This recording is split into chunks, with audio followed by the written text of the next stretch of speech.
All right. Hi, everybody. This is Charlie from the Thriving School Community Podcast. Today, we have Dr. Joetta Browning, who's a professor of pre-service teachers and much more, so much more, because I've been working with Joetta and we've been talking a lot about this issue in our schools. And we both agree that we've got to start with our teachers. And so she's graciously allowed me to come in and speak with her students so that we can attack this from a preventative approach. So welcome, Dr. Browning. I'm so glad you're here. Thank you so much. Just call me Joetta. Okay, I know you're very good about that, but you've earned it. You've earned that title. You've done so much work. Can you give a little background about how you made it to where you are now? Because you're in a really powerful position to help our new teachers. Yeah, my favorite job ever. I just finished my 35th year in education. Wow. I'm an NKU alum, so I started here 40 years ago as a math major and changed to math and education, and did my student teaching in a local, kind of a larger local district, and worked there for 14 years, and changed to some technology kind of things at another district where I was the director for technology. And I missed the teaching. I missed the interaction with the students, and I taught math and computer programming. So I love math, and I love getting those students to like it too, because it's not everyone's favorite. And so I started here at Northern in 2000, teaching part-time in the evenings, teaching developmental math. So those students who couldn't get that ACT score to go on to their college level math. So I did that from 2000 into 2016, and I had 29 years in K-12, and a full-time position came open here. So I started here full-time in 2016, developmental math coordinator. And so I was in charge of the staff that taught the developmental math classes. I taught 9 hours myself. And then the state decided that they didn't want developmental education anymore. They wanted them to do co-requisite. So I, believe it or not, I changed back to technology here at Northern and got to meet a lot of great people and advisors, and still taught a couple math classes. And then this job opened up, director for clinical placements in education here in the college. And I have so many people I knew because I was in, K-12 education for 29 years. And so I got the position, and getting ready to start my second year as a director for clinical placements. And I love it. I love working with these pre-teachers.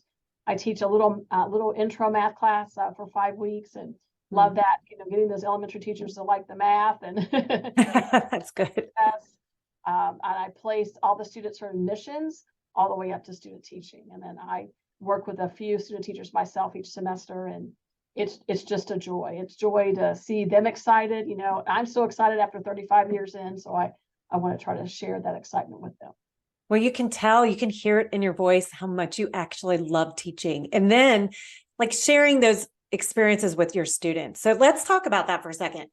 Why would you have mental health as a part of your teaching practice in a seminar when your background is math and technology? Why would you do that? Well, early on, I had a wonderful childhood. My parents are still married. They're celebrating their 60th wedding anniversary this year. Not that, everything was perfect, but I had two great parents. I had two sisters, wonderful family life. And I can remember, like, my second year of teaching, I had a student, and I was like, why don't you have your homework? And like, well, I was starting at my house last night, and I stayed at the firehouse. And that was such an impact on me that someone would not allow their child to come home, and so just, and Charlie, that was, 40 years ago, 35 years ago. And it just seemed like it's just gotten worse and worse with, students with anxiety. I know I heard a survey once that students would, if they could not do social media, they would be so much happier. Because I think that really does have an effect on our students nowadays. But even back then, students were depressed, students had anxiety, and it just has gotten worse, especially with COVID, and then coming back after COVID and not being in classrooms and having to work through that, being behind, which causes that more of that anxiety. And I see it in my students here, Right. I'm teaching online and seeing them being anxious about that, anxious about coming back to a classroom and doing that. So I think it's important that we give our students tools. They're, like you said in the meetings, they're not counselors, they don't have that degree, but there's some things they can do to help with that. And I sent you a message when I was reading some of the reports of, our supervisors going out to see those students, and they were using the thumbs up, and, Yeah. and they were so impressed with that. It's like, oh, I'm gonna let Charlie know that they're actually Love using it. what they told her. So Love that was it. very exciting. Yeah. And those students who have some of that anxiety, they were just so excited for you to be there and to hear some of that. So I'm so glad because the whole idea is, and my background is in education as well. I've been in education for 20 years. I saw that whole onboarding of the cell phones. I was right there with that whole, too, you were there. And I saw that transition. I saw those students making those changes. And then, by the way, the educators, the ones in the room with them trying to mitigate that. And when you teach high school, because I was a high school teacher for 18 years, that was hard. It was hard to build the relationship with them while you're actually trying to manage their cell phone usage. And that was a troubled time, actually. And yeah, right. And so if we just have some tools, some basic tools that we can still use to engage our students and still use to build those relationships, that is huge in just a better life experience overall, right? And so let's talk about what your students are experiencing as they're going into the classroom and actually having some teaching, like the practicum experience. So what's going on with them? What are you seeing?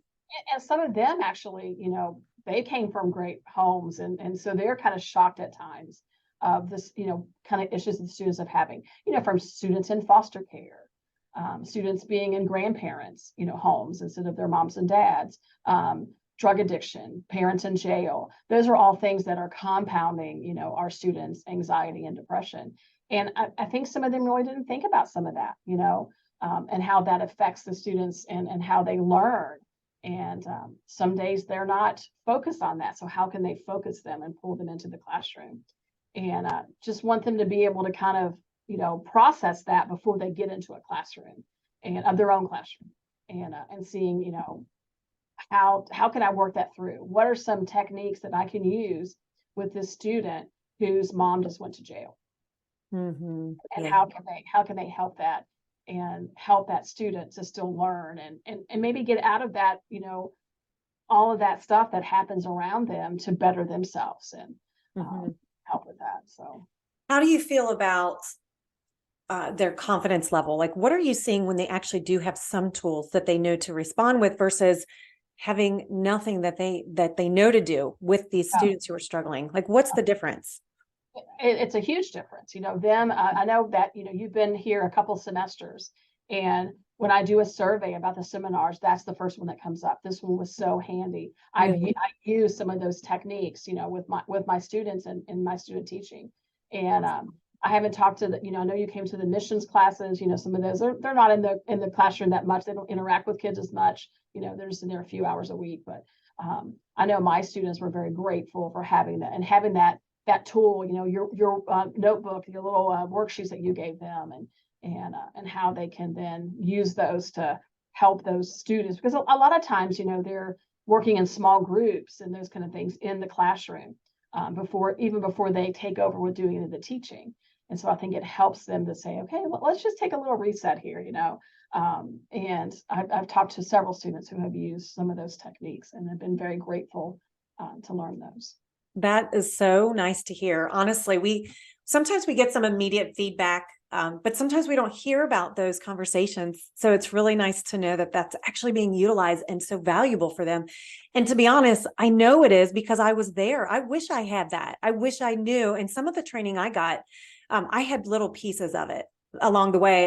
And when I would utilize it in my classroom, number one, a lot of time it took more prep, more planning, and it was too difficult to actually see that through what I had learned. Or the other is that I didn't understand how I could. I didn't really know how to apply it. So that's what I'm feeling is like, if we just have these tools to infuse them into their daily practice, if they're just so simple to try like that, that's really good feedback. So let's talk about this for a minute then. It sounds like we need more programming for students before they go into the classroom full time, right? Before they take over, especially what we know in education now. So how do you see that in the future playing out maybe in the college level then? I'm hoping that we can, do part of that in like that Pro 1 and Pro 2, where, they're in classrooms 3 hours a week. They're Pro 1, they're in the 2 semesters before student teaching. And so they're in there, they actually team teach. Pro 2, they team teach at the elementary, so they have another partner in there. But it would be good for them to be able to. And I know they do some seminars at the beginning. I did the secondary Pro 2, and I shared some of those techniques with them before they headed out to the high school level, because they need it in the high school level. Yes, you know, yes. kind of thing. So I think it would be good to get in there and just share some of those kind of techniques with them. What do they look for?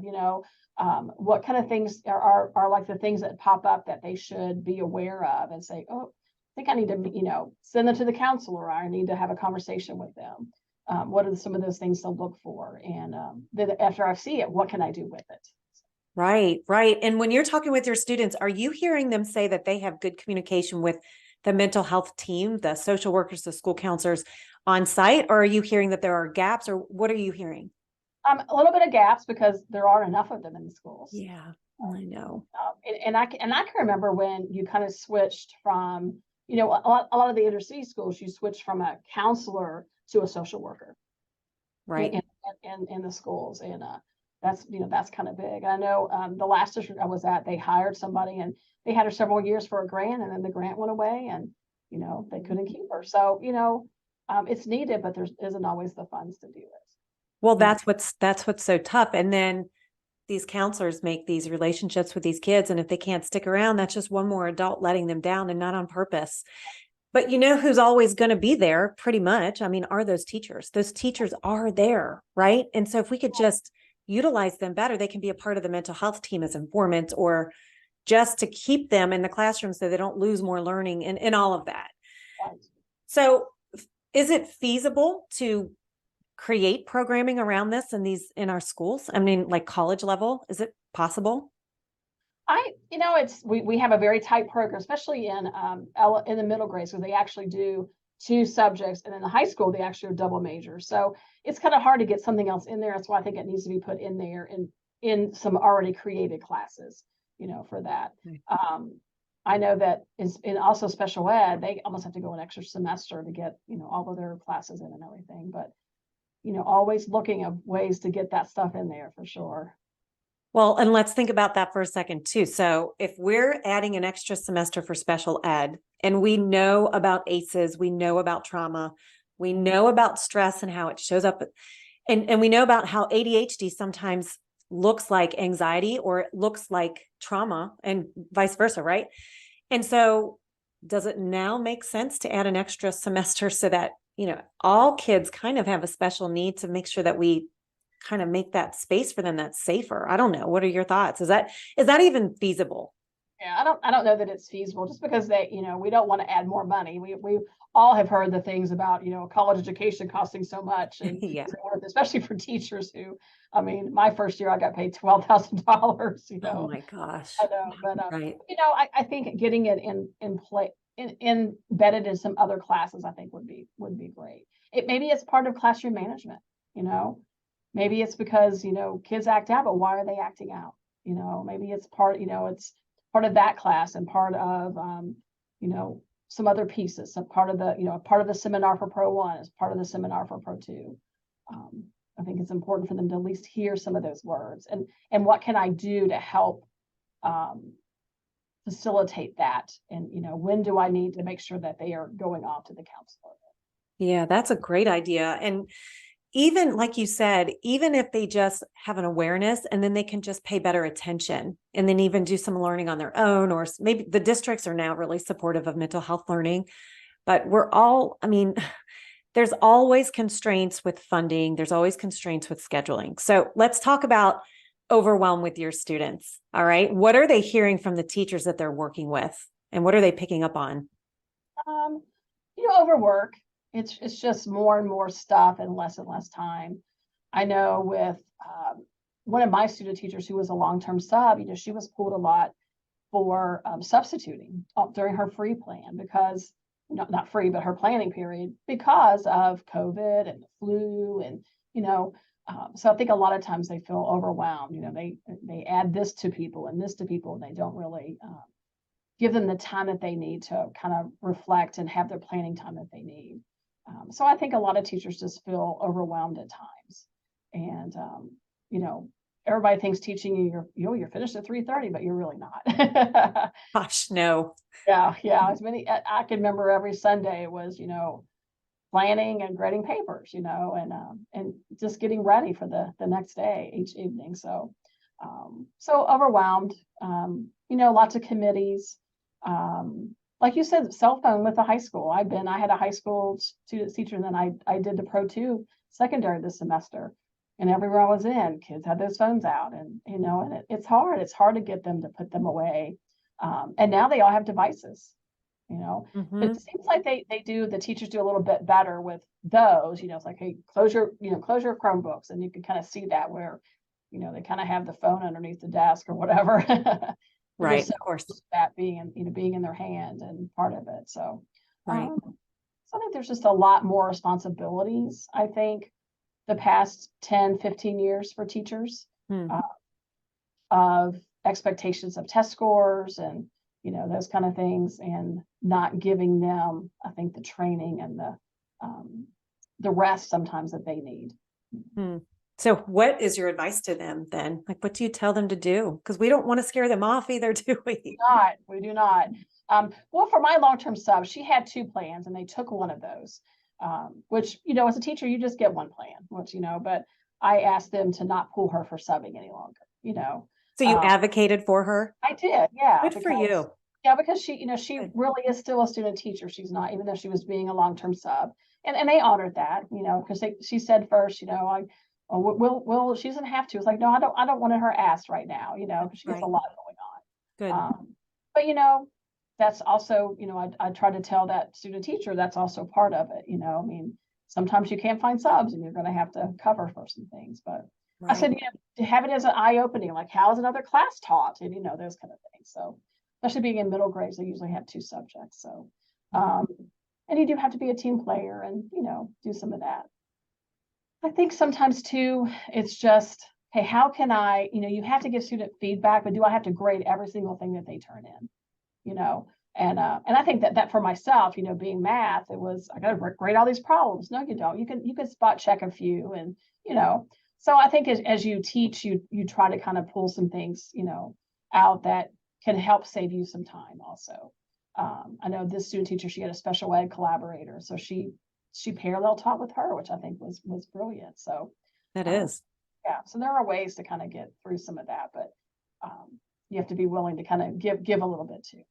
Absolutely. And it is part of it. And any job has it. But I do think education is there's just they're feeling so much strain right now. And so a lot of people who are in the system now leading people in their building, or leading a district, or leading a group, they're wondering what they can do. And again, I really want to protect those new teachers coming in, because they have so much to offer, and they can turn this thing around. I mean, I think they're the key.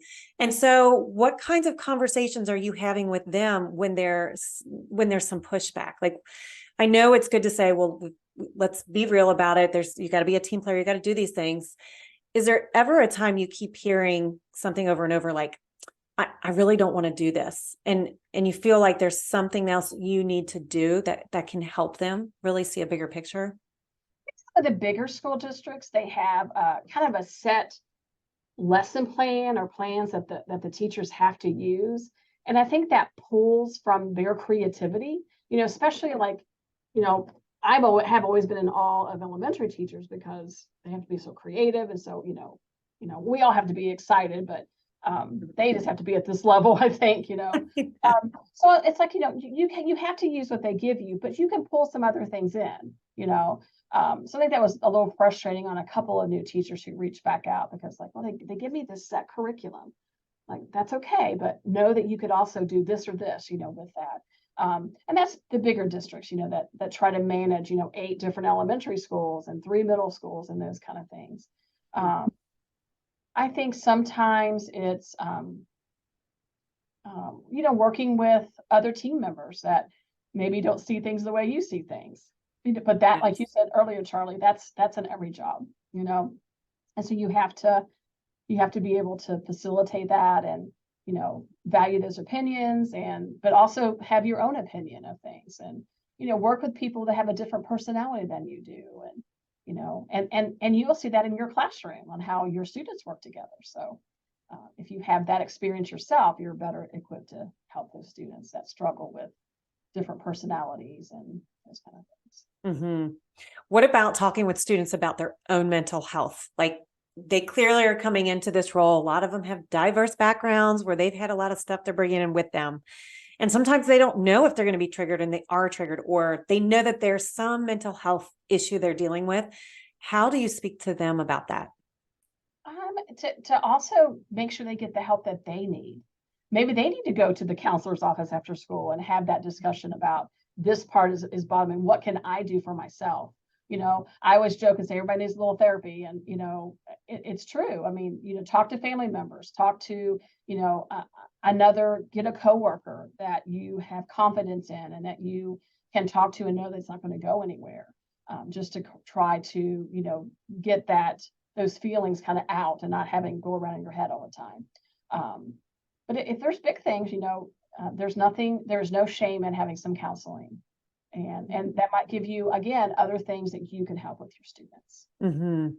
I do really wish people understood how important trauma processing is when you get a really good therapist who has some training in trauma processing, and how quickly student teachers, when they're struggling and going into the classroom, and I know you said there's a lot of anxiety among your students. Some of that is some unprocessed thoughts or things that are just kind of stuck. And I think it's good to normalize it for students to go and seek that. Is there any kind of programming like at your college that they can actually go get that service and they don't have to pay for it and it's convenient? Anything like that? We do have counseling here on campus. It's Okay. not completely free, but it's highly discounted. Okay. Yeah, so they can do that here. Good. And I can remember, having a couple of students when I taught math that, had a mom who was in a mental health facility, and made sure that, he got the help that he needed. And but that they do have counseling services here that just take a copay instead of, having any kind of charge. So That's really good. Do you think students use it? I know that my one student did, when he was having, because he was taking care of his younger siblings and just a lot of pressure, on him. And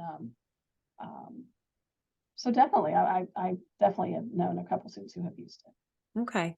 And how else is that anxiety showing up with your students? Because I know, again, you said there's a lot of anxiety right now with them. How else is it showing up? Attendance issues, For your classes? yes. Wow. Yeah. And going to their placement sometimes. Hmm. I think almost like a fear of not being able to do it because they haven't been. We're kind of getting a little bit more toward out of the COVID, students, but some of them, they haven't been in a classroom. So I don't know that I can do this because I wasn't in a classroom for so many years. So some of that, I believe, is just a little bit of anxiety. It's their last semester. I have to do well. If I don't do well, then I'm not going to go forward. And just living up to that hype in their own brains, but also their peers and those kind of things. So it's it's the end, and just making sure that they've done all that they can do and are doing their best job because they are teachers. We hold ourselves to a higher standard. Yeah.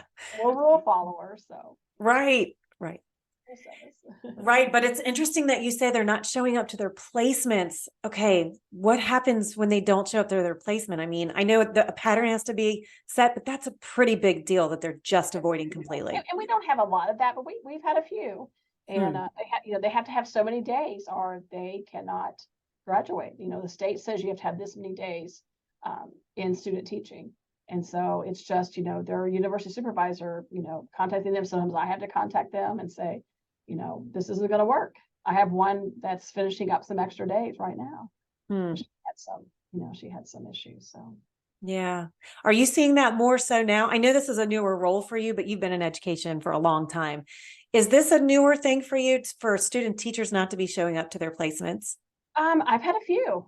This is my fourth semester placing students, and I've had a few each semester that barely met that, or a few that had to stay a few days later because they were missing because of being sick. And I think some of it is just anxiety of, having to go there and perform sometimes, and not knowing if they can do it right. Yeah, it must be frustrating, especially because that the more they actually get there, the better it will be for them, right? they'll gain Absolutely. that confidence. Yeah, and no, and students, your students are your best cheerleaders, you Yeah. know? So if you're not feeling the best in that morning, you get there and those students high five you when you come in, and they are your best cheerleaders. So Yeah. they will cheer you up for sure. Right. I just can't imagine, because there was no way I ever even crossed my mind to even be able to miss a placement. So I know that's a generational thing. I think part of the problem is a lot of people have trouble being uncomfortable and they don't know what to do with it. And again, that goes back to, well, sometimes when we're ill equipped or we don't feel like we have something that we can do about it, we either do nothing and avoid or do something else that we were trying to do before, and that's just not working. And then you get frustrated and step out of it, right? And I'll say, Charlie, most of them are wonderful. They Of sometimes course. they want to do extra because they love it. They don't want to leave their Yeah. students, which that's a true teacher. When you own those little kids now, Yeah. Right. They're your kids. That's They're right. your kids. Well, that's right. And you're right. And we don't want to focus on the negativity. Let's talk about what they're excited about when they're going into those classrooms. What do you hear that they're mostly excited about? The number one thing is they're excited to be there every day because they're pro one or they're pro two. Yeah. They're just there 2 days a week. We did Okay. change it this semester that they were there 2 days in a row. So at least they could see a lesson and then see the follow up to the lesson. But they're excited to be there every single day. They're excited to teach, just to be there and teach all day long and just make a difference in those kids. They have great ideas and exciting ideas to help those students learn. Like I said, I'm amazed every time by some of the lessons that they've done. We had two students who were in honors and they had to do a capstone. So I went to watch those, and one of them did one about the Titanic and gave the kids the cards, and she was middle grades, and just how fun that was. And she talked about how much the kids enjoyed it, and they just have really good ideas and not just the lecture talking mouth. They have interactive things, and they do stations and groups, and Mm. so they really have good ideas. I met with three students last week who were doing long-term subs, and they loved it because they could do their own philosophy of what they wanted their classroom management to look like. And so they were getting started the semester early and really enjoyed being able to have their own ideas and see those, brought forth. So That's awesome. I mean, there's so many seasoned teachers who could really use that energy, right? yes. And I can imagine if people are hiring and they see somebody who's been in it for a while and being pretty negative, and we do want to protect our teachers, but then you've got somebody who's eager to be in there and teach and has all that energy to bring into a system that feels like it's kind of crumbling a little bit, right? It seems like we got to keep them in there and energize maybe the rest of the staff. I don't know. What are your thoughts around how we can utilize that for a better education system? Well, and two, I've gotten a few emails from the cooperating teachers saying, "I want another one," and Oh, enjoyed this one so much. And so I love that because we want them in good placements, and so I've got a few emails from cooperating teachers saying, "I'll take another one," And myself, I had elementary, and I had a teacher who was her first time having a student teacher. I'm like, man, I'm going to tap you all the time. She was wonderful. It was a third grade math class, and on her wall she had, "We can do hard things." I oh, love that that's because, great. yeah, because kids need to know that sometimes things are hard, but you can push through it and you can learn that. And I love that with her. And the kids loved her. She would just, when we would walk the hall to like go talk about stuff, all the kids would go by and would hug her and she would hug them. And she was really, really good. So I think she energized, our student teacher, and vice versa. But Oh my um, gosh, that's great.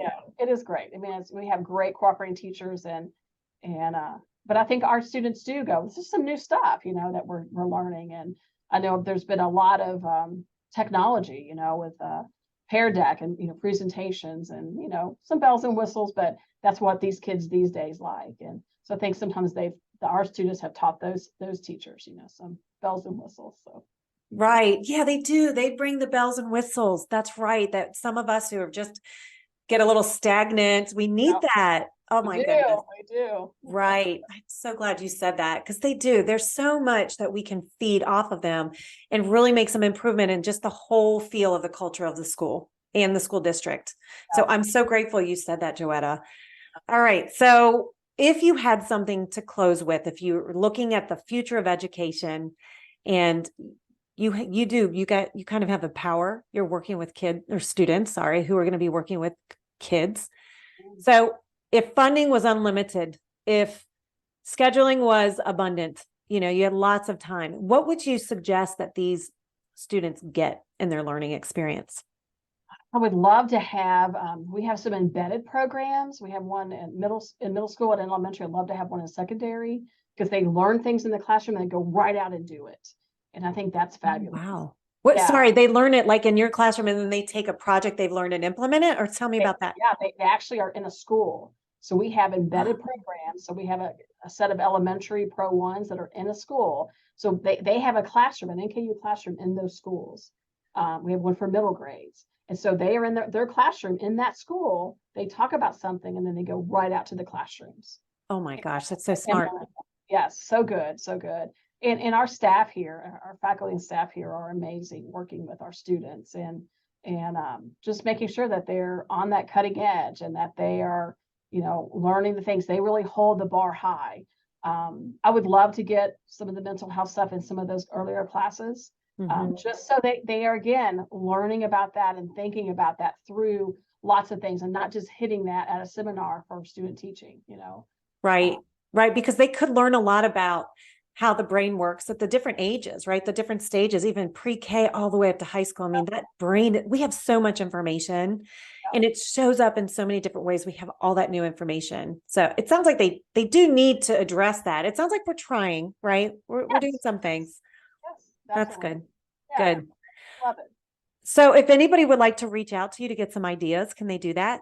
Sure, absolutely. How can they do that?